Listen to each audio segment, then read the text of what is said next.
All right, y'all. So now we're task 2, part B. So what it's asking you to do is draw a DE parallel to BC. You can draw DE. So we're going to do a line segment of any length and place it anywhere on the coordinate plane, but not on top of ABC. So again, we're going to draw it parallel. So what you want to do is come here and then find the point. And we'll just go with the, I guess I'll put it right here. And then we want this parallel. Whoops. This one did that again. So parallel line, you just click on D, and then we want it parallel to, I believe it was BC. Yeah, to BC. So here, right? So it is now parallel. But again, we don't want a line, we want a line segment. So let's go here, make it a line segment, and let's go D, and we'll put it like right here. Right, so that is our line segment DE. And we don't want all of that there. We just want a segment. We don't want like the whole line. So here, whoops, go to point, click on this. And this is, again, what we don't want. So find the line and get rid of that.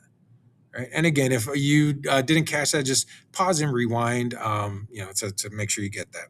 All right. So here we have this line segment. And again, when you just want to point at things or move them, you just click on that. And so here we have DE. So let's find that. Let's see where it's highlighted. So 6.4, right? And right here, BC is 6. So they're actually pretty close in size, right? One is 6, one is 6.4.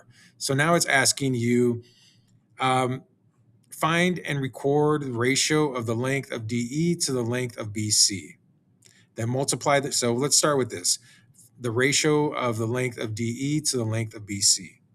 All right, so you'll put, this is going to be division right here. So you will just put DE, whatever that was. So let's go here and find DE.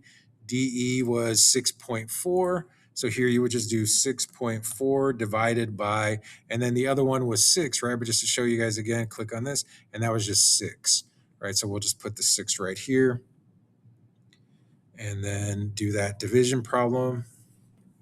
And so this comes out to 1.0666. There's just a bunch of sixes after that.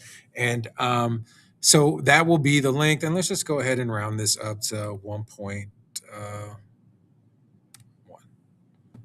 All right, y'all. So we got 1.1, and then we're going to divide, or we're going to, like it says right here, multiply the length of CA by N. And so this is N right here, 1.1. And so we're just going to multiply what is the length of CA? So we come here to CA, click on that, and CA is 4.24. So we'll come down here and just do 4.24 times 1.1 and see what that gives you.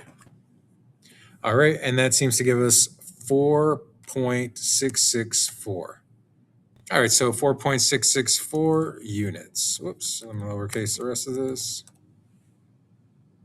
And this is how you do part B.